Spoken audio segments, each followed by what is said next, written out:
अस्सलाम वालेकुम जी, मैं हूं आपका होस्ट चौधरी इरफान ज़हीर और आपको स्पोर्ट्स ऑन में वेलकम कहता हूं।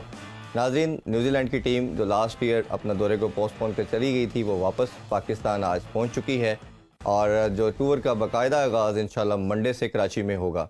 2 टेस्ट मैच खेले जाएंगे और 3 ODIs खेले जाएंगे। उसके अलावा कल रात को पाकिस्तानी टीम के स्क्वाड का भी अनाउंसमेंट हो चुकी है। उससे सबसे बड़ी खबर ये, जिस तरह हम इस वीक में डिस्कस करते चले जा रहे थे, चेयरमैन PCB की भी अनाउंसमेंट हो चुकी है। आज नजम सेठी साहब ने बाकायदा अपना चार्ज भी संभाल लिया है। उसके अलावा कमेटी जो उनकी 14 रुकनी कमेटी जो होगी मेंबर, उनकी मैनेजमेंट को देखने के लिहाज से उनकी भी अनाउंसमेंट हो चुकी है। इसी तरह हमारे साथ आज जो बात करने के लिए स्टूडियो में अबू बकर बिलाल होंगे और समय फ़ोन लाइन पे ज्वाइन कर रहे हैं इसी कमेटी के मेंबर और फॉर्मर टेस्ट क्रिकेटर हारून रशीद साहब। अस्सलाम वालेकुम सर। वालेकुम अस्सलाम सर, सबसे पहले तो आपको बहुत मुबारक हो कि आप कमेटी के अगेन एक मेंबर है। पहले भी कई दफ़ा आप बोर्ड के मेंबर रह चुके हैं डिफरेंट डेजिग्नेशन के ऊपर, तो एक दफ़ा फिर आपको चार्ज दिया गया। कैसे देखते हैं इस रिस्पॉन्सिबिलिटी को और इस चेंज को भी? सबसे पहले तो बहुत बहुत शुक्रिया आपका नेक तमन्नाओं का। ऑब्वियसली देखें, क्रिकेट तो एक पैशन है, आपको पता है इस मुल्क में क्रिकेट ऐसी चीज़ है जो कि बिल्कुल एक बाइंडिंग फोर्स के तौर पे काम करती है और जो क्रिकेट फॉलोअर्स हैं वो इस अंदाज में इस क्रिकेट को देखते हैं कि जी पाकिस्तान की टीम को जीतना और हारना जो है वो उनके लिए बहुत बड़ी बात होती है। रिसेंट पास्ट में इतनी अच्छी परफॉर्मेंस नहीं थी, लेकिन ऑब्वियसली जो भी सिलसिले थे वो उसको सामने रखते हुए जो भी गवर्नमेंट ने भी जो चेंज किया है, ये डिसीजन मैनेजमेंट कमेटी बनाई है और उसमें 14 मेंबर्स हैं। तो लेट्स सी, अभी तक तो हमारी कोई मीटिंग हुई नहीं है। मीटिंग होगी तो पता लगेगा कि एजेंडा क्या है और किस तरीके से हमने काम करना है। जो मेन चीज है वो तो यही है कि 2014 का जो कॉन्स्टिट्यूशन है वो बहाल हो गया है। उसमें ये थे कि डिपार्टमेंट्स और एसोसिएशन इकट्ठा खेला करते थे। क्योंकि जो नए कॉन्स्टिट्यूशन जो 2019 में आया था उसमें डिपार्टमेंट खत्म हो गए थे और 6 क्रिकेट एसोसिएशन जो हैं वो बन गई। आई थिंक उसको हमें सबको रिवाइव करना होगा कि कैसे इनको हम मिक्स एंड मैच करें और किस तरीके से हम इसको लेके आगे चलें। बिल्कुल ठीक कह रहे हैं सर। सबसे बड़ा चैलेंज ओबियसली ये डिपार्टमेंट क्रिकेट का रेस्टोरेशन है और आप उसके ऊपर काम करेंगे। अच्छा, थोड़ा सा मैं आपका ओपिनियन अभी जो करंट सिचुएशन है इस हवाले से भी लेना चाहूँगा। 2-3 एजेंडा हैं जिसके ऊपर हम बात कर सकते हैं। सबसे पहले जो रिसेंट पास की, जैसे आपने भी कहा, परफॉर्मेंस हम देख रहे हैं कि कंटिन्यूसली डिक्लाइन की तरफ जा रही है। कई फैक्टर नज़र आते हैं इसमें। कैप्टनसी की भी बात की जा सकती है, चेयरमैन सेलेक्टर की तरफ से सिलेक्शन के ऊपर भी काफ़ी क्वेश्चन मार्क हैं। दूसरा, कुछ प्लेयर जिनको खिलाना चाहिए उनको मौका नहीं दिया जाता, इस पे भी बात कर रहे हैं। आपकी नज़र में कौन से ऐसे मेन काम हैं जो आपके माइंड में होंगे ओबियसली कि आते साथ आप समझ देंगे कि आप इनके चेयरमैन को आप इंस्ट्रक्शन दे, आप उनको एडवाइस कर सकते हैं या अपना इनपुट डालना चाहेंगे? वो 3-4 आप मेन चीज़ें क्या समझते हैं इनमें से? देखिए, एक तो सबसे पहली चीज जो मैं फील करता हूँ कि मैं ओवर द इयर्स जब मैं क्रिकेट बोर्ड में भी था तब भी मैं बहुत ज्यादा इनको कहा करता था कि देखें, अब जो इंटरनेशनल टीमें हैं ना वो अब पाकिस्तान की मर्जी की बना के आप समझते हैं कि उनको हरा लेंगे, तो ऐसा मुमकिन नहीं है। एक तो उसके दो तीन बहुत बड़े फर्क थे। देखिए, एक जमाने में जो हम स्पिनिंग विकेट्स बनाया करते थे तो हमारे पास जो बॉलर्स की क्वालिटी होती थी ना वो बहुत आउटस्टैंडिंग होती थी। अब्दुल कादिर मरहूम, इकबाल कासिम, तौसीफ अहमद, दानिश कनेरिया, मुश्ताक अहमद, तो आपको ऐसे ऐसे नाम थे जो कि अगली टीम को 2 दफा आउट कर देते थे जी। वो क्वालिटी के स्पिनर तो हमारे पास नहीं है। और दूसरा, नंबर 2, कि जितनी भी बाहर की टीमें हैं वो उनके तमाम प्लेयर्स जो है ना अब वो IPL खेलते हैं, वो PSL खेलते हैं, तो उनको हमारी जो सब कॉन्टिनेंट की जो कंडीशंस हैं, ठीक है T20 में बैटिंग ओरिएंटेड पिचेस बनती हैं लेकिन लो बाउंस तो होता है ना, तो उनको अब वो चीजें कि हम ये समझे कि आगे हमको लो बाउंस पिचेस बना देंगे, स्पिनिंग ट्रैक्स बना देंगे और हम उनको बीट कर लेंगे, एक तो ये नोशन गलत है। इसको खत्म होना चाहिए मेरे अपने नजदीक। हम अपने अवाम को भी एजुकेट करना हमें चाहिए, फैंस को भी एजुकेट करना चाहिए कि देखिए 2 टीमें अगर अच्छा के अंदर खेल रही हैं तो जो अच्छी टीम होगी उसी को जीतना है, लेकिन उनको कंडीशन अच्छी थी, बॉलर को भी उसी तरह का मौका मिले। आपके पास 4 से 5 एक्सपर्ट फास्ट बॉलर्स हैं, अब उन फास्ट बॉलर्स को अब इन डेड पिचेस पर बॉलिंग करा के कैसे अगली टीम को आउट कर सकते हैं? जब अगर सहारा स्पिनर्स का भी ना हो कि जो कि बहुत आउटस्टैंडिंग हो, मतलब 10-10, 8-8, 6-6 मैचेस खेल के आपके प्लेयर्स जो हैं वो अब टेस्ट क्रिकेट खेल रहे हैं, ऐसे ही है। क्लास मैचेस, T20 मैचेस खेल के। तो ये इश्यूज हैं पिछले 4 साल में बदकिस्मती से। आई थिंक जो भी स्ट्रक्चर जब इम्प्लीमेंट करने के लिए कहा गया था तो उसमें तो आपने तो देखे ना ग्रास रूट लेवल की तो क्रिकेट ही नहीं हुई, कोई क्लब क्रिकेट नहीं हुई, कोई इंटरसिटी क्रिकेट नहीं हुई जिसकी बेसिस के ऊपर नए लड़के उभर के सामने आते। आपके ये वही प्लेयर्स खेल रहे हैं जो पिछले 8-10 सालों से खेल रहे हैं। कौन सा ऐसा नया प्लेयर आया है? ठीक बात। कामरान की बात करते हैं या अगर आप बाबर आजम या रिजवान की बात करते हैं या आप नसीम शाह की बात करें, पिछले 8-10 सालों से ये खेल रहे हैं।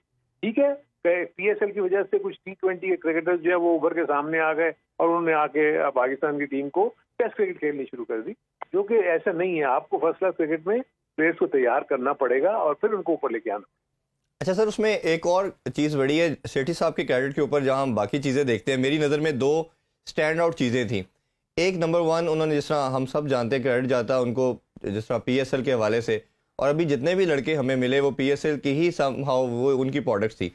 दूसरा, हमें नज़र आता है कि अभी जिस तरह आप डिपार्टमेंट क्रिकेट की तरफ आप जोर भी लगाएंगे, सारों का एम्फेसिस भी होगा, अब इसमें थोड़ा कॉन्ट्रडिक्शन ये आता है कि आप जब इसकी बात करते हैं तो फिर पीएसएल को selection of criteria for the players बना दिया गया है। जो लड़का उधर प्लेटफॉर्म पे जाके परफॉर्म करता है पीएसएल में, उसको टीम में इंडक्ट करते हैं, तो समहाउ जो वैल्यू होती है आपकी डोमेस्टिक की वो मिलती नहीं है। दूसरा, इसका भी मुझे बताइए, और सेकंडली ये मैं आपसे जानना चाहूँगा कोच और कैप्टन के हवाले से भी। ऑब्वियसली अभी तो ये एक लॉन्ग जर्नी होगा, कुछ दिन लगेंगे इसमें, आई कैन अंडरस्टैंड, बट आपका इनपुट मैं लेना चाह रहा हूँ। नजम सेठी साहब ने, मेरा सबसे अच्छा जो डिसीजन था, एक जो कॉम्बो उन्होंने बनाया सरफराज और मिकी आर्थर का, उसके हमें रिजल्ट बड़े अच्छे मिलना शुरू हुए। हमने देखा कि हमने चैंपियन ट्रॉफी जीती, टेस्ट के अंदर भी हम चौथे 5वें नंबर पे थे, इंप्रूवमेंट आ रही थी, T20 में हम 2 साल कंसेक्टिव 11 सीरीज जीतने के बाद नंबर 1 रहे। तो इन दोनों चीज़ों के हवाले से आपके क्या ओपिनियन है, इसको कैसे लेके चलेंगे आप? देखिए, पहले तो मैं आपके दूसरे पॉइंट को पहले उसका जवाब देता हूँ, जिसमें आपने चैंपियंस ट्रॉफी की जीत की बात की और कप्तानी के पॉइंट ऑफ व्यू से बात की। अगर मैं आपको याद दिलाऊं तो जब हम चैंपियंस ट्रॉफी खेलने गए थे तो उसमें भी 6 नए लड़के खेले थे, 6 प्लेयर्स का डेब्यू था, और उसमें भी वो कुछ नहीं खेले हुए थे क्रिकेट पीछे, और उन्होंने वहाँ खेल के चैंपियंस ट्रॉफी जीती।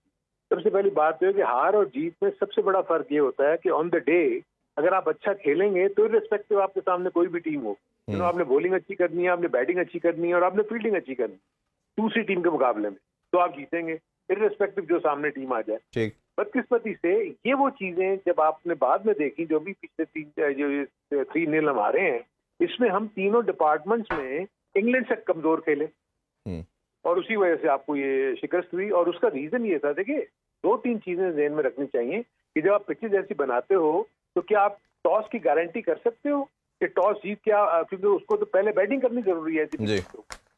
आपके दोनों टेस्ट मैचेस में आपने टॉस हार गए, इंग्लैंड ने पहले बैटिंग की, आपके ऊपर रन लगा दिए उन्होंने, और उसके बाद आप बैटिंग नहीं कर सके, क्योंकि लो बाउंस के ऊपर या जो जब डबल पेस हो जाए तो बैटिंग भी मुश्किल है। बैट्समैन को नहीं पता होता कि किस हाइट पे बॉल आएगा, तो इसलिए वो डबल माइंड हो जाता है और उसकी वजह से वो अपनी विकेट को लूज करता है। ओवरऑल आई थिंक इंग्लैंड, लेकिन सर उन्होंने तो फिर चेस करके भी हमें मैच हरा दिया, उन्होंने तो कराची वाला टेस्ट को चेस करके भी हरा दिया।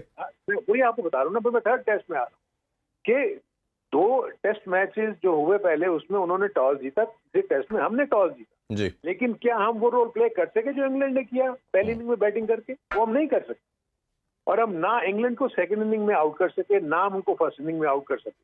सो ये क्योंकि अबरार का जो मुल्तान का डेब्यू था उसमें इंग्लैंड के बैट्समैन ने उनको नहीं देखा हुआ था। तो मोमेंट वो एक दफा जब एक्सपोज हो गया तो उन्होंने कराची के लिए उसकी पूरी तैयारी की हुई थी जी। तो वो अबरार जो आपको वहाँ मुल्तान में नजर आया वो कराची में आपको नजर नहीं आया। तो इंग्लैंड को इस पॉइंट ऑफ व्यू से हम प्रोफेशनली उनको समझते हैं कि वो ज्यादा बेहतर थे। जहाँ तक कप्तानी का इशू है, देखें हमारे इस मुल्क में अभी तक वो चीजें नहीं आई कि जिसमें हमारा डोमेस्टिक क्रिकेटर या डोमेस्टिक क्रिकेट जो है हमारे कैप्टन प्रोड्यूस करे।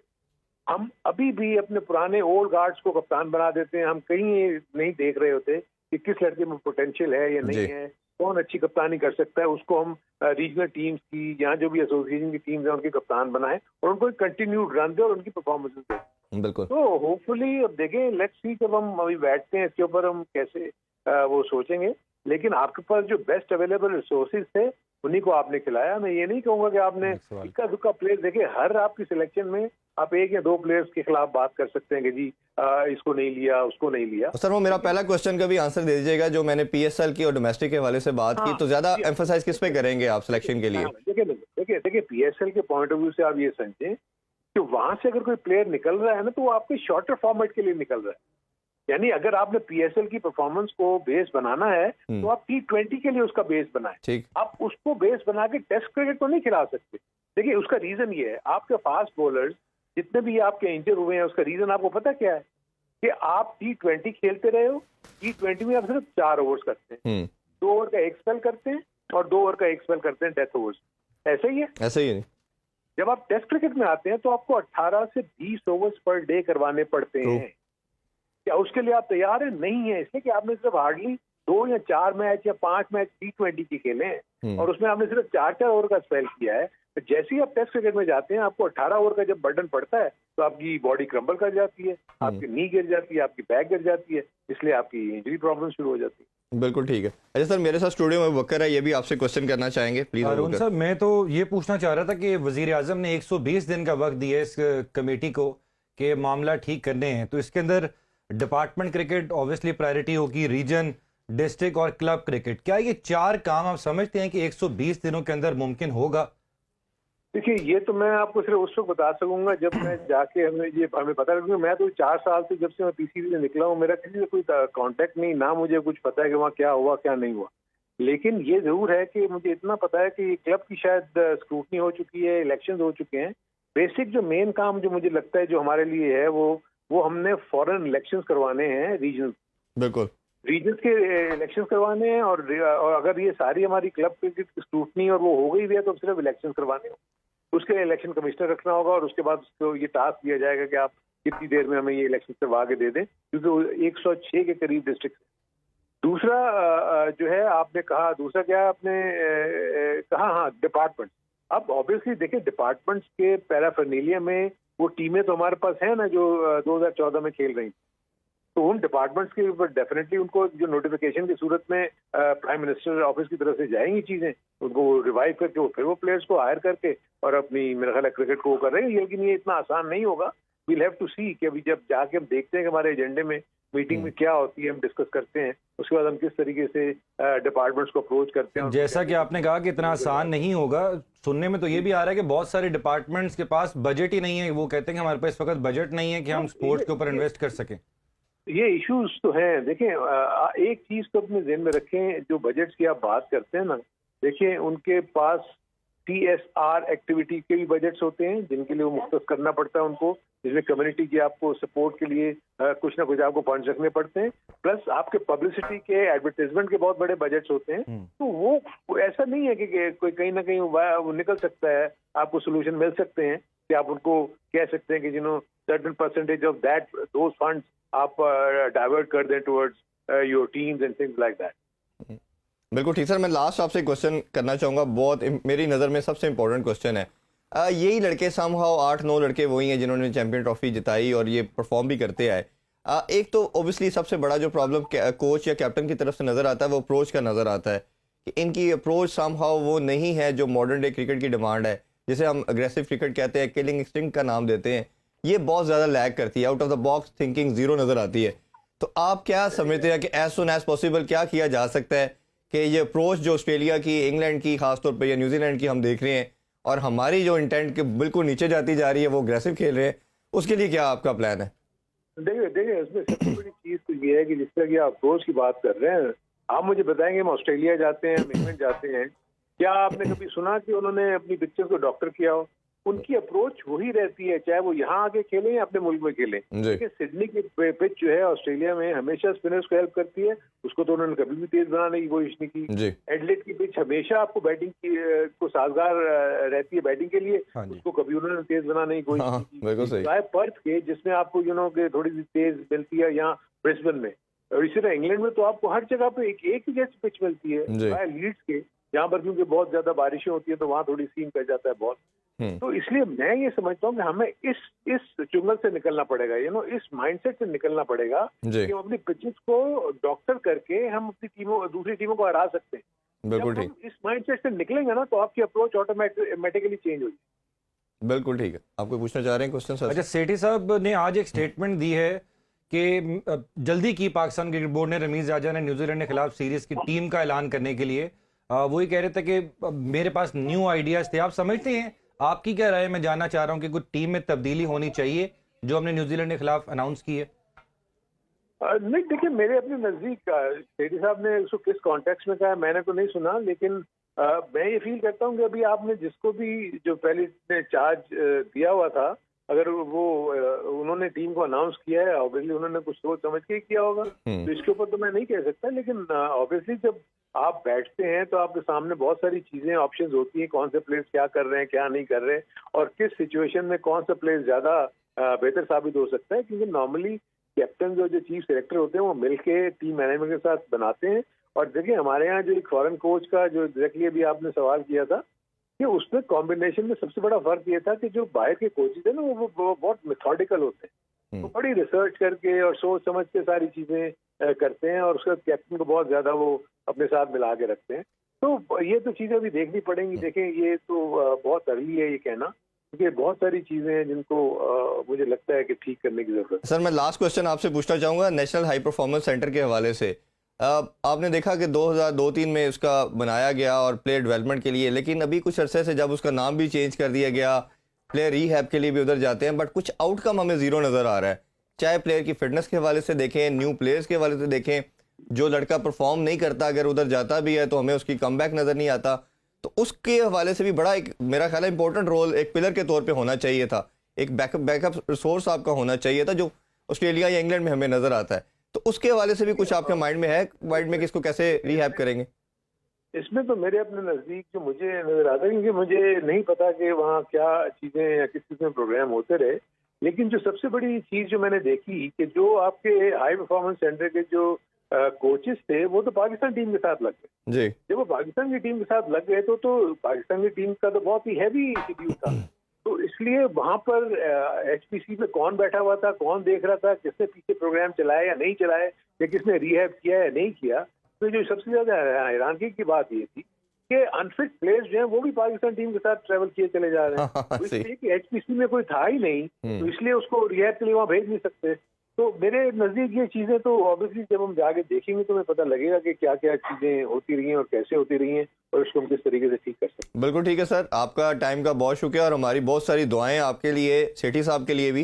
जिस मिशन के लिए आप लोगों को चुना गया है आप उस पर सक्सेसफुल हो, क्योंकि पूरी नेशन के लिए अनफॉर्चुनेटली कहना चाहिए, क्योंकि बाकी स्पोर्ट्स तो ऑब्सोलीट हो चुकी हैं, एक वाही स्पोर्ट्स क्रिकेट है जिसको हम सेकंड रिलीजन के तौर पे भी लेते हैं, और पूरी नेशन को ये प्लेयर प्रोवाइड करती है, यूनाइट करती है। तो इसलिए आपके लिए बहुत ज़्यादा बेस्ट विशेज़ हैं, और इसी दुआ के साथ जी हम आगे बढ़ते हैं। अभी छोटा सा ब्रेक लेते हैं जी, ब्रेक से वापस आके मजीद इस पर डिस्कशन करते हैं। Don't go anywhere, stay with us.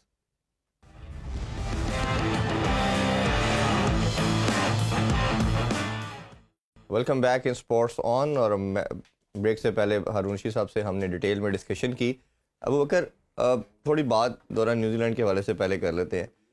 उनकी टीम पहुंच चुकी है आज, और लास्ट ईयर जैसे हम जानते हैं कि 11th आवर पे वो मैच से 1 घंटा पहले उन्होंने खेलने से इनकार कर दिया, पोस्टपोन हो गया, दौरा दोबारा आया। मेरा ख्याल है इस प्रीवियस मैनेजमेंट तो अब कहना चाहिए, इसके क्रेडिट पे अगर कोई चीज़ नज़र आती है तो वो यही थी कि उन्होंने एक जो स्ट्रगल या फाइट इंटरनेशनल क्रिकेट के रिवाइवल के लिए थी वो करते गए, उस पर उन्होंने स्टेप बैक नहीं किया, और उसको हम अप्रिशिएट भी करते हैं। इसको कैसे देखते हैं? देखिए, बिल्कुल तारीफ करनी चाहिए जिस तरह रमीज राजा ने इस मौके के ऊपर जब वो मौका आया तो उसको स्टांस लिया था और पूरी दुनिया के अंदर पाकिस्तान का मुकदमा लड़ा था, वो वाकई काबिल तारीफ है। न्यूजीलैंड ना सिर्फ आई, उन्होंने खुमियाजा भी अदा किया, उन्होंने 3 आपको वनडे मैचेस भी और दिए। पहले 2 टेस्ट मैचेस के लिए सिर्फ आई थी, अब वो आ रही है तो 3 वनडे मैचेस भी खेलेगी। इंग्लैंड ने उनकी वजह से इनकार किया था, उस टाइम 3 वनडे खेलने आई थी, 2 टेस्ट बाद में खेलने थे। वो इकट्ठा हो गया, हाँ जी, एक उसको मिल गया। न्यूजीलैंड को भी इसी तरह, न्यूजीलैंड ने भी इजाफी मैचेस खेले पाकिस्तान में उसकी वजह से। और मैं समझता हूँ कि इंग्लैंड भी 2 एडिशनल टेस्ट T20 खेल के गया। रमीज राजा को इस चीज का क्रेडिट जाता है, अगर किसी चीज का जाता है, जिस तरह आपने बिल्कुल सही कहा है। दूसरा ये कि न्यूजीलैंड का आना यकीनी तौर पर खुशाइंद है। मुल्तान पहला मैच उन्होंने कराची खेलना है, फिर मुल्तान खेलना है, तो बड़ी जबरदस्त सीरीज होने वाली। थोड़ा सा अब डर खौफ हमारे अंदर वैसे ही आ गया, क्योंकि हमें घर के अंदर ज्यादा डर लगता है। पहली दफा हिस्ट्री में हम वाइट वॉश हुए और 4 कंसेक्टिव एक साल में टेस्ट मैच हार गए हैं, तो अवे जाके हम फिर कॉन्फिडेंट होते हैं, क्योंकि हमने कुछ क्रिकेट माजी में अवे थोड़ी बेहतर खेली हुई, और होम के अंदर तो हम बिल्कुल। अच्छा, कल जिस तरह इसी कॉन्टेक्स्ट के अंदर, क्योंकि उन्होंने भी फोर्स ही कर लिया था प्रीवियस मैनेजमेंट ने कि कल सब कुछ चेंज हो जाएगा, समरी तो चली गई थी और पीएम साहब ने नोटिफिकेशन भी जारी कर दिया था। रात को बहुत लेट अनाउंसमेंट होती है टीम की, और जैसे सेठी साहब ने भी आज जिक्र किया कि हम चाह रहे थे कि हम अनाउंस करते, बट वो प्रीवियस जो मैनेजमेंट थी वो करके गई। 2 चेंजिंग मेनली नज़र आ रही हैं। एक, हमने पूरे 3 मैचेस के अंदर बात की, कामरान गुलाम को होना चाहिए, अजहर अली की जगह उनको मौका मिल रहा है। अब खिलाते हैं नहीं खिलाते, that is also separate debate. दूसरा फिर हमने देखा कि हसन अली की हमने बात की कि चले जब सारे इंजर्ड हो गए तो उसको ही बुला लो, तो उसको ही बुला लिया गया। तो कैसे देखते हैं ये दो चेंजिंग को आप? देखिए मुझे लगता है कि शायद ये गलती अपनी सुधारी गई है, लेकिन उस गलती का जो खुमियाजा है हमने बहुत ज़्यादा भुगता है अगेंस्ट इंग्लैंड जो पहले की गई थी, फ़हीम अशरफ और मोहम्मद अली को as a fast bowler team में इंतखाब करके। बिल्कुल। वो मोहम्मद अली का डेब्यू करवाया, उनको 2 मैचेस दिए ज़िंदगी में, उनको दोबारा वो पता नहीं पाकिस्तान का फ्लैग उनको मिलेगा कि नहीं मिलेगा, मुझे मुश्किल लगता है। जिस किस्म का उनका डेब्यू हुआ और जिस तरह की उनकी परफॉर्मेंस थी, बड़ी नॉर्मल परफॉर्मेंस थी पाकिस्तान के लिहाज से अगर देखा जाए तो। ऑब्वियस था हसन अली, हमारे पास ऑप्शन और कोई नहीं था। खुश आइन बात यह है कि नसीम शाह फिट हुए हैं। नसीम शाह के ऊपर था कि शायद नसीम शाह न्यूजीलैंड सीरीज से बाहर हो जाएं, लेकिन अब जो प्रेस रिलीज आई है उसके अंदर लिखा हुआ है कि वो फिट हो चुके हैं, कि नसीम शाह फिट हो चुके हैं और वो पार्ट भी थे स्क्वाड का ऑलरेडी। हाँ, तो नसीम शाह, वसीम जूनियर और हसन अली हमारे पास, अगर फास्ट बॉलिंग, अगर हम अपनी लाइनअप देखें, फास्ट बॉलिंग बैटरी हमारे पास ये है, पहले से बेहतर दिखाई दे रही है। अगेंस्ट इंग्लैंड जो हमारी फास्ट बॉलिंग बैटरी थी उसकी निस्बत ये अब मुझे थोड़ी सी बेहतर दिखाई दे रही है। हसन अली के पास गो के वो उस तरह की फॉर्म नहीं है, लेकिन फिर भी एक्सपीरियंस उनके पास मौजूद है।